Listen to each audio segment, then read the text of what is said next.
Mike, welcome. Thank you so much for being with us today, and we are so much looking forward to your session. Please Hi go there. ahead. The floor is yours. Hi.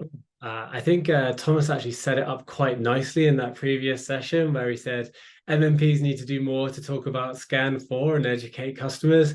And that's actually what we're going to do. There we are.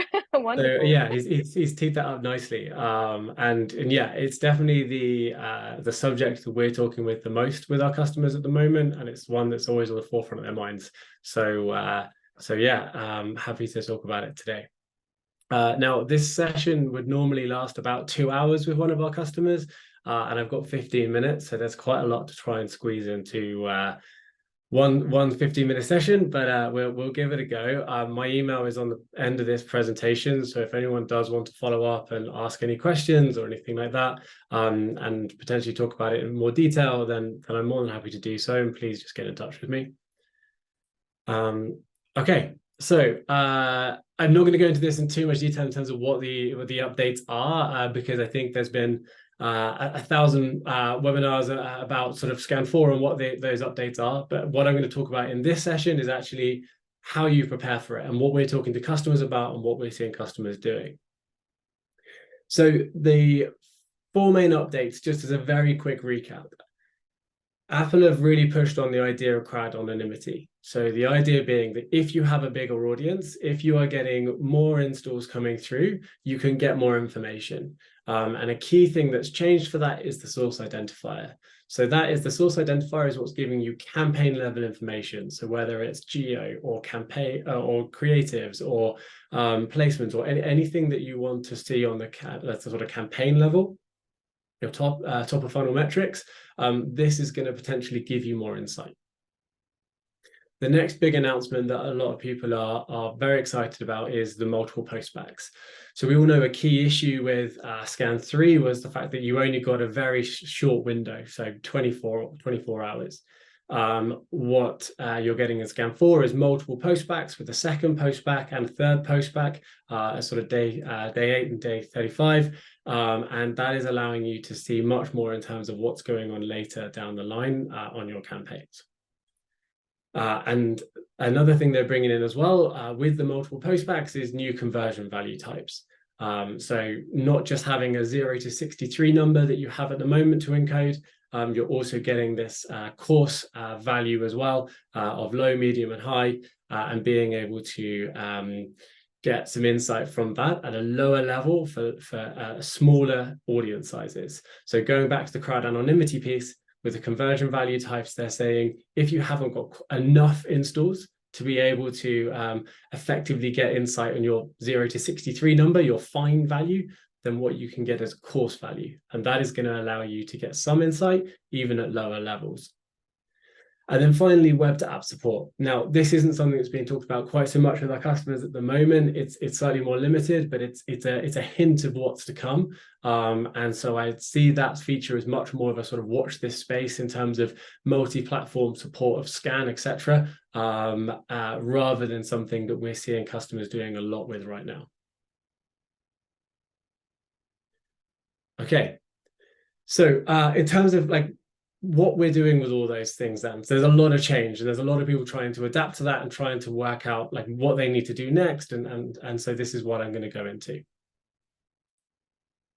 Step 1. So the first thing is prepare when you're going to switch, because you're going to have different conversion models for your old SKAN 3, and then it's going to change when you move to SKAN 4. And there's some key things that happen when you make that change. So for a start, when you switch to SKAN 4, your initial conversion value window extends from 24 hours to 48 hours.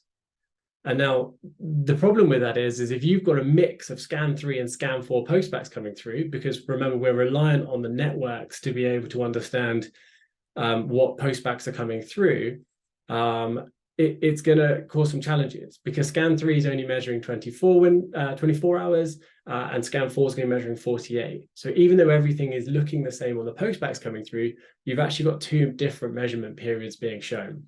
Now, that is a problem if you switch to SKAN 4 too early and you haven't got enough SKAN 4 postbacks coming through from your networks. A key thing to be asking your MMP is, have they got a transition mode in their SKAN 4 setup? So where you can handle SKAN 3 and SKAN 4 postbacks, be able to read those two different conversion value windows, and then be able to take action on it and get insight from it.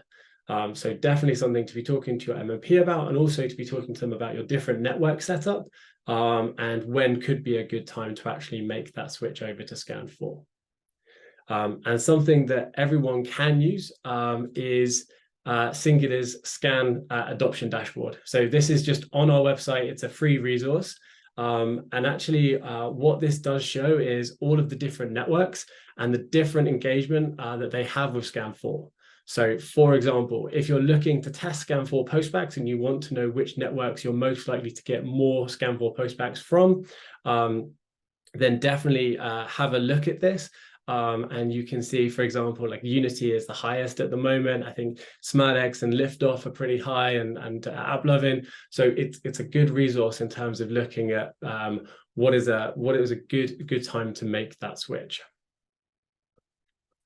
I've just seen a question about sort of what do you think are the most valuable aspects of SKAN for advertisers? I would say it depends on what you need. If you are a very large advertiser, the source ID is fantastic because you're going to, at much larger scale, you're going to get much more information. If you're a smaller advertiser and you're not getting as many installs, then actually the course conversion values are really essential, because you can get some insight, but at a lower level than you would do otherwise. Okay, so yeah, I'd recommend having a look at the SKAN adoption dashboard and using that to plan when you're going to make that switch from SKAN 4, so from SKAN 3 to SKAN 4.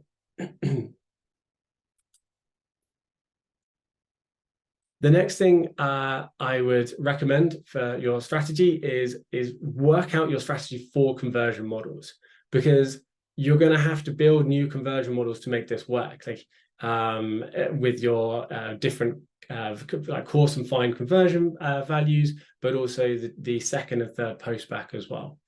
And a key question we always ask our customers is, what do you want to do?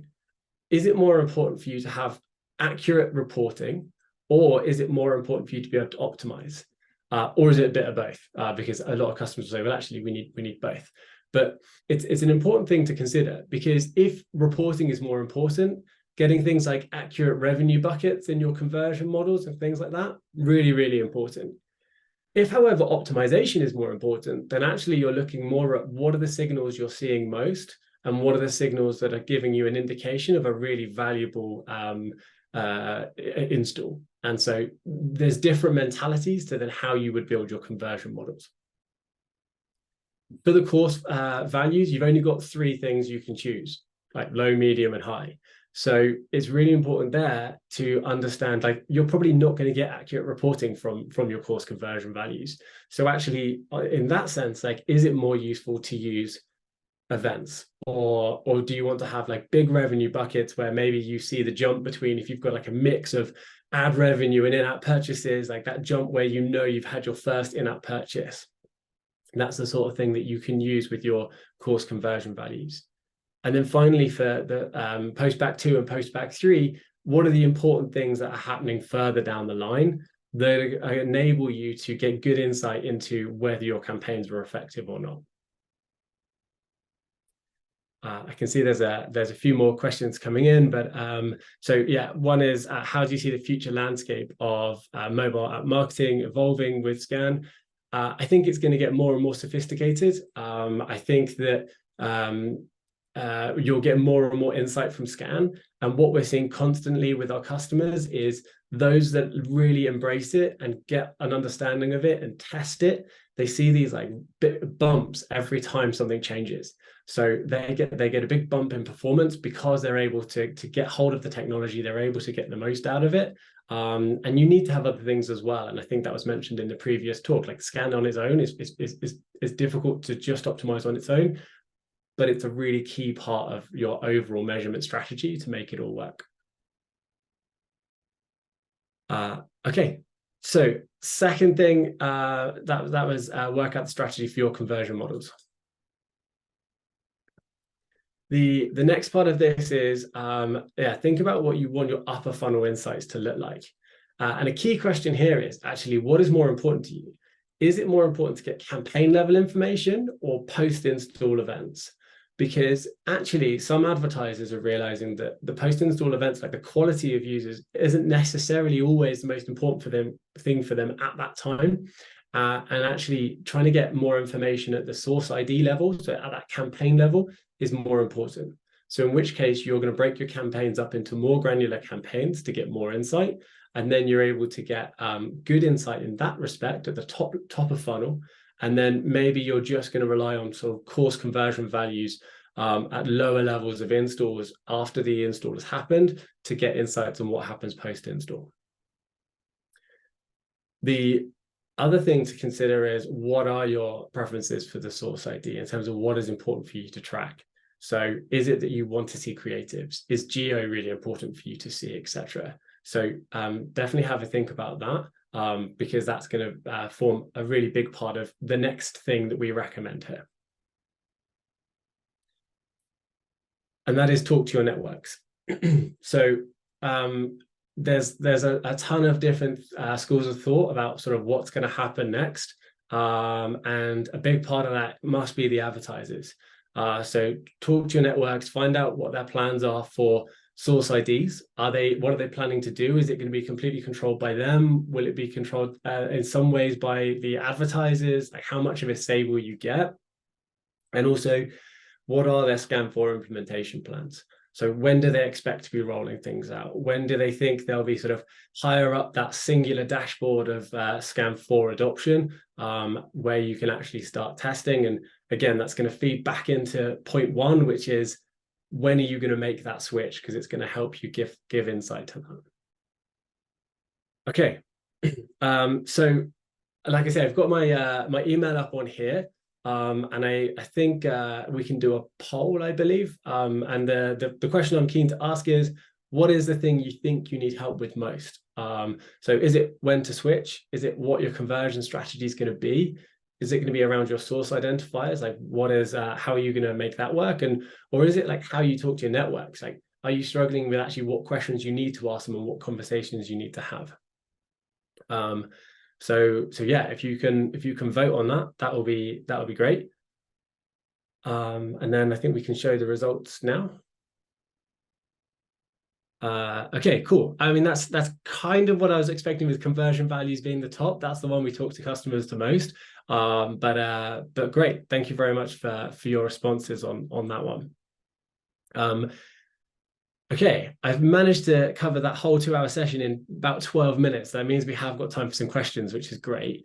So I'm just having a look through and say, is it possible to manually select the course conversion values on postback 1 on singular, or is it set to default? So, I mean, different MMPs have got different ways of doing it. The way that singular does it is you choose all your fine values. And then on postback 1, what you can do is you can map your fine values to your course values. And that way, the reason we do it that way is because it really helps with the modeling. So if you're trying to model from fine to course or course to fine, it helps that there's alignment there so that we're able to easily do some modeling between the two. There's another question saying, are there specific types of apps that you believe benefit most from SKAN4? I think it's an interesting question. I think we've seen a number of different models and different genres where they can do well out of it. So I think the gaming is definitely a genre which does very well in general, because they're usually like very, very good at sort of taking on these sort of challenges well and making the most of it. And also things like, if you're tracking ad revenue, so you can do that in SKAN and you get those signals early. So if you've got ad revenue, you're able to generate revenue in your first 24 hours, 48 hours. That's quite good for SKAN. And so actually we're seeing that work quite well.